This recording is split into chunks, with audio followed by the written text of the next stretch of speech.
Pasado alas 7 ng umaga ng Martes ay sinopresa ng mga opisyal ng Metropolitan Manila Development Authority o MMDA na nag-alas Santa Claus ang ilang motorista na bumabaybay sa kahabaan ng EDSA Cubao sa Quezon City.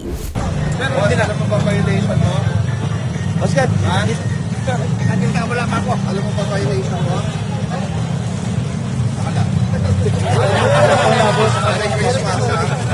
Kunwaring sinisita nila ang mga ito dahil sumunoy paglabag sa batas trapiko. yun nga po akala namin may kung anong huli. Nagulat po at the same time natuwa po kasi mayroon na kaming pang-araw-araw na pagkain. Salamat po. Kala uli na talaga. Maraming salamat po. Kinabahan ka ba, kuya? Wala po ang violation ngayon lang. Ang motoristang si Noel at Junjun aminadong kinabahan sa biglang pagsita sa kanila ng MMDA. Mayroon ding ilang driver na kahit may violation na ay nabigyan pa rin ng konsiderasyon at inabutan na rin ng regalo ng MMDA. Hindi naman po rason ang Pasko para hindi kami manikit, tuloy-tuloy pa rin po ang implementation ng batas. Pero this time, bukod sa ticket, may matatanggap po silang konting pamasko mula sa mga private partners po natin at sa MMDA po. So ito ay pagbibigay balik sa mga motorista natin na mga sumusunod sa mga batas trapiko. So ito ay simpleng programa ng MMDA para sa Paskong ito.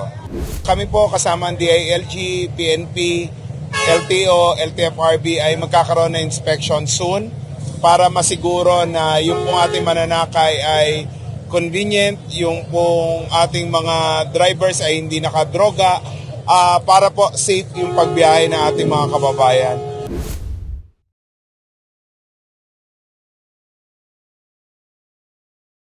Pasado alas 7 ng umaga ng Martes ay sinopresa ng mga opisyal ng Metropolitan Manila Development Authority o MMDA na nag-alas Santa Claus ang ilang motorista na bumabaybay sa kahabaan ng EDSA Cubao sa Quezon City. Kunwaring sinisita nila ang mga ito dahil sumunoy paglabag sa batas trapiko. Pero alam mo ba violation mo? Oscar, Atin ka wala pa ako. Alam mo ba violation mo?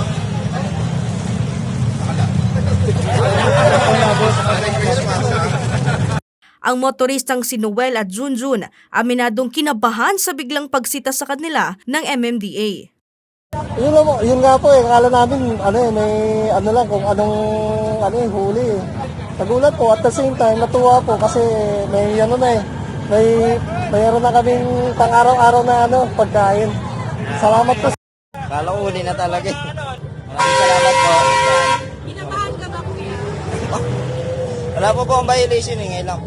Sinabi naman ni MMDA Chairman Romando Artes na ang kanilang ginawang pakulo o sorpresa na gift-giving activity sa mga motorista ay bahagi lamang ng kanilang ticket or treat. Ang nasabing programa ay inisyatiba ni MMDA Assistant Secretary David Angelo Vargas upang pasiyahin ang mga motorista ngayong nalalapit na Pasko. So ito ay pagbibigay balik sa mga motorista natin na mga sumusunod sa mga batas trapiko. So ito ay simpleng programa ng MMDA para sa Paskong ito. Mayroon ding ilang driver na kahit may violation na ay nabigyan pa rin ng konsiderasyon at inabutan na rin ng regalo ng MMDA.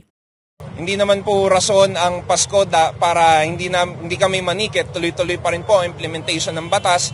Pero this time, bukod sa ticket, may matatanggap po silang konting pamasko mula sa mga private partners po natin at sa MMDA po. Sinabi naman ni MMDA Chairman Artes na sa 1,000 grocery packs ang kanilang ipamimigay sa linggong ito. Bukod dyan, namahagi rin ang kanilang mga partner gaya ng kumpanyang Joyride ng t-shirt at bottled water sa mga rider. Habang papalapit na ang Pasko ay pinayuhan naman ni Artes ang publiko na planuhing mabuti ang biyahe dahil sa inaasang magtutuloy-tuloy na ang pagbigat ng daloy ng trapiko lalo na sa Biyernes, kung saan marami-rami ng biyahero ang paluwas ng kanilang mga probinsya. Kami po kasama ang DILG, PNP, LTO, LTFRB ay magkakaroon ng inspection soon para masiguro na yung pong ating mananakay ay convenient, yung pong ating mga drivers ay hindi nakadroga para po safe yung pagbiyahe ng ating mga kababayan.